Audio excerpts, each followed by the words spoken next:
Shalom Betham. As we move into this next Shabbat, the midah that we're going to be focusing on is Shmi'at ha'ozen, or attentive listening. It's actually really important as we head into the High Holy Days season, because if we're tasked with improving ourselves, how can we do that if we don't listen to what others are saying? To me, this is one of the most important midot that we can talk about as we approach Rosh Hashanah. Many of you know that in addition to my duties here at Beth Am, I volunteer for the city as a crisis negotiator. And one of the things that was so fascinating and enlightening is that in all the time that I was training, none of it was focused on persuasion techniques or tactics. It was all about developing the skill to listen. Being a good listener establishes rapport. Being a good listener establishes communication and connection. And that's what we learned. A few weeks ago, we talked about summarizing and paraphrasing. And that's good for attentive listening as well.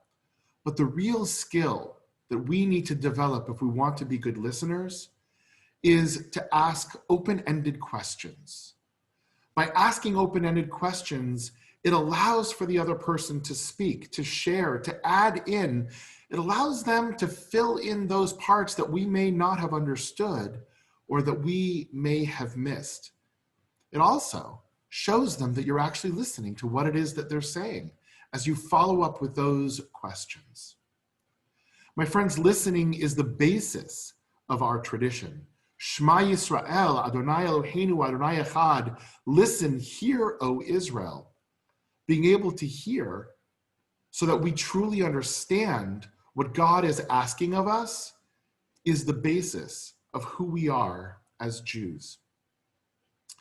One of our Musar teachers, Rabbi Yosef Dov Soloveitchik, used to tell a story of how sometimes the words that are said are not all that we need to really be hearing.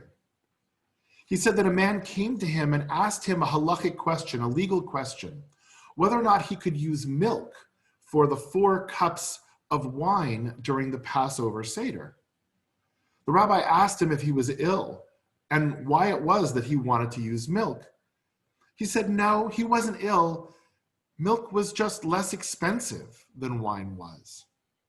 Well, when the rabbi heard that, he gave him 25 rubles. Now, the students asked him after this man left, why would he give him 25 rubles when 2 or 3 would do for buying the milk? The rabbi said, if the man was thinking about drinking milk at the Seder, not only did he not have enough money for wine, but neither did he have enough money for meat or all of the other necessities. Rabbi Soloveitchik was able to hear beyond the words and hear what was going on. And that's a skill that we need to learn and we need to develop when we talk with other people, to hear not just what's being said, but to truly listen to what's going on. Listening does not mean having information just pass through our ears and into the brain. It means learning how to hear all of the message. Take this Shabbat and practice listening to the people around you. Ask yourself, what are they really saying? Even if you think you know, spend a little extra time and ask some open-ended questions.